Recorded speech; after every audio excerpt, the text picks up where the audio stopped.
hamda oshiq bilan ko'rishgili chiqdi. Oy qinaga, mana men sizlarning kuyovul bo'laman. Kuyovul chiroydan qaraganda kuyboydaklik qilib turdi. Oshiq hayronlik bilan og'zini ichib qoldi. Bu chog'da Guli darhol yugurib chiqib akasining qo'yniga o'zini otdi. Hamda "Vi aka, men yaxshi, men dahshat yaxshi, g'azab yaxshi bo'lib ketib baraman" deb turib, bir munch sesiq gap qilib, akasiga shabi bergandek qildi. Lekin bu sodda akasi, "Voy, rost yaxshi o'xshaydi, jumo singlim haqiqatan baxtli ekan.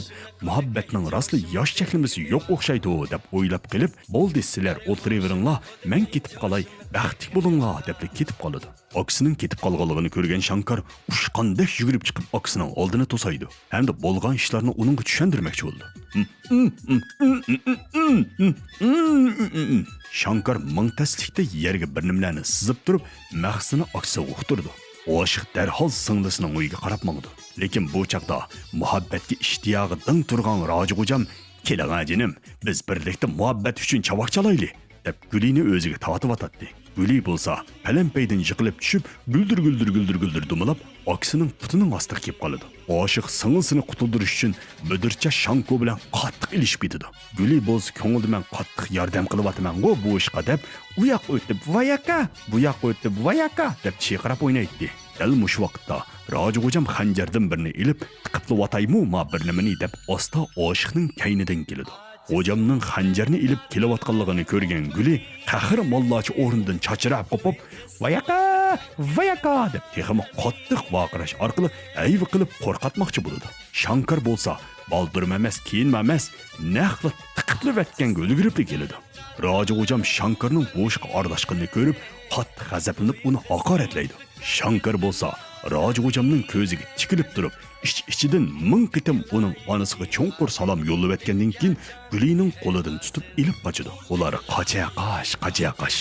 Xo'jam bo'lsa, qo'g'la bo'lib, keyin uning yarim soatlik vaqti mushundaq tayinli qo'g'lashlar bilan o'tkazib o'tgandan keyin u ikkisi mingtaslikda qechib qutulib, bir tog'ning bag'rida dam oldi. Birdan bo'lsa-mu damib qolgan Guli akasining o'limini qo'ngning qirg'i olmay unutib qilib, tuyuqsiz naqsh etqisi kelib, tog' bag'rida Shankar bilan to'lg'unib, naqsh etib vaqirab, kaynidan qo'g'lab kelayotgan dushmanlarning bunchilik kechikib kelayotganiga sal rozi emasdek qilyotdi.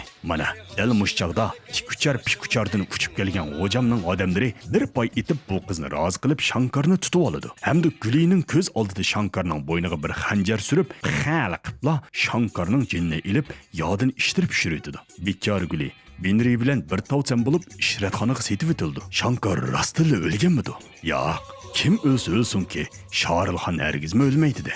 Xo'yanjoni suvda eqib ketib qiz bola qutuldirib olgandek, unimi bir qeyri boy qutuldirib oldi. Boy uning ahvolini ko'rib, uni davolaydi. Hamda uningga nasihat qilib tasalli berdi.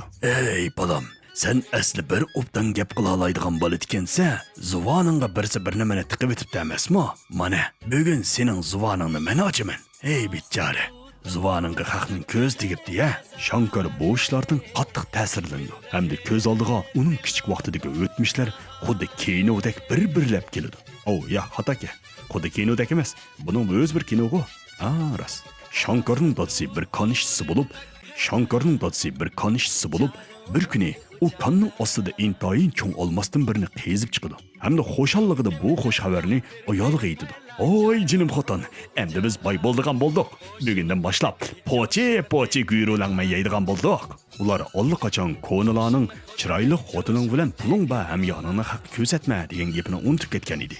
Tuyuqsiz ishga ablah paydo bo'lib, Shankarning opisi bilan dadasiga o'q chiqarib, ularni o'ldirib olmasini bulab ketdi. Nadin kelganini bilgani olmaydigan bir qorqul o'choqdagi qizil cho'g'ni ilib, Shankarning og'ziga tiqib, Shankarni gap qila olmas qilib edi. Bizning oq ko'ngil ham mehribon Rojixo'jamiz o'ttirg'i tushib, haqqoniyatni so'rab, qotillarni jazolab, Shankarni o'z qo'yniga oladi. Bechara Shankar azobdan qor bisib o'g'inib ketdi. "Ey, u qachonmi saqiyib o'rnidan dasturib keta deb ansirab o'ltarsam, halodan to'satdan bir muzik sadosi anglandi. Mana qaynayotgan cho'ngapangning ko'rsi, naynaqshigan yigitlarning do'rsi degandek, nadin kelgan kuch qudratni bilmadim, Shankar o'rnidan das qopib taloq chiqib ketdi. Hamda shu yugargan peti tog'ning cho'qqisiga chiqib, hamda saqaygan qonini biraqla anginali qilib o'taychi deb qattiq to'laydi. Bu chaqda Rojixo'jam o'zining uzun yil ko'rishmagan ikki og'insi bilan apga sodlar to'g'riliq cho'nqur munozara ilib beryapti.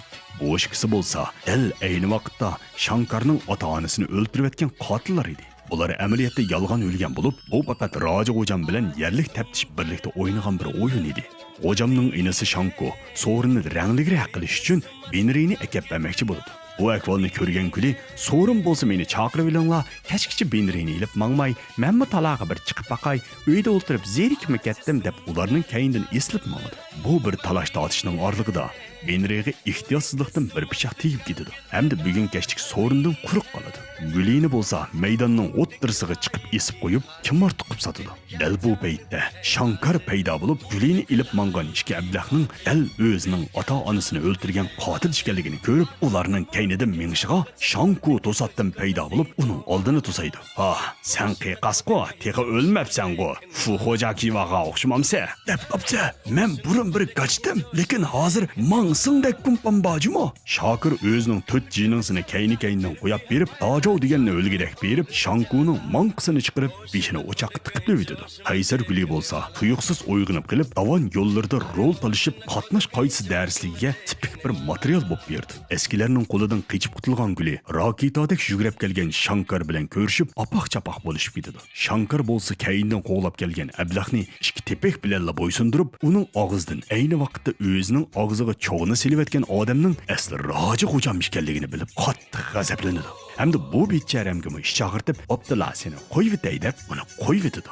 Shankar Guli ham og'insining yordami ostida Xo'jamning yana bir og'insi, ya'ni o'zining ota-onasini o'ldirgan qotillardan biri bo'lgan Dilovoni aldab, ko'mir konga akilib, bo'ynidan jip tortib egiz esib qo'ydi. Raja Xo'jam bo'lsa, odamlarni boshlab qoniq kelib, ko'z oldidagi yuz bergan ishlardan hayron qoladi. Hamda Shankarning oyat ekanligini ko'rib, ishtonga chiqarib etayli deb qoladi. Shankar egiz yerga chiqib olib, xalqlarni quturtib, o'zining qanchalik ichinchlik kun ko'rganligi, ko'z oldinglardagi bu Raja Xo'jamning qanchalik eski odam ekanligini hech qanday dalil pokitni ko'rsatmay turibla, go'yo qutqaznish falsafasini so'zlaydigan muallimlardek hayajon ilgari so'zlaydi. Xalqlar bo'lsa, go'yo tordagi bir qism oqqarni farq etmay, nimani ko'rsa rost deb qoladigan tordashlardek, musha odam sal ichinishlik turdi jumo, musha odambek bechora ekan jumo, mushining deganlari rasmikin tang deb turib, Shankar taraf turib, Raja Xo'jamga qarshi turib, uningga tosh otdi. Raja Xo'jammi o'mashib cho'ng'igan bola emasda, qo'lidagi Qur'onni ilibla tarang-turang qilib, qon maydonini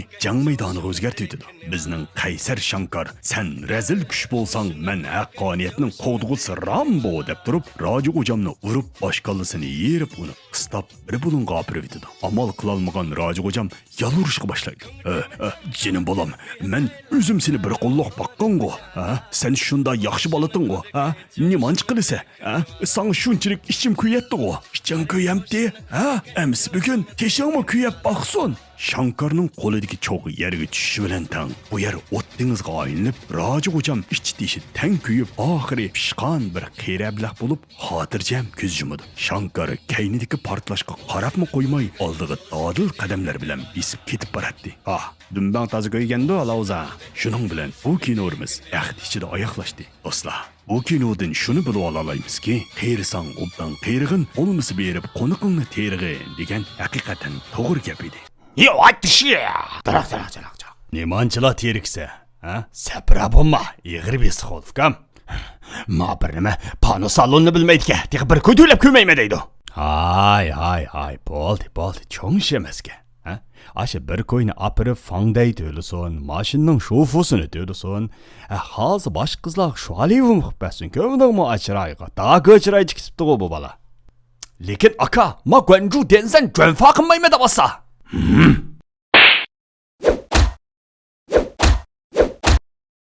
抖音。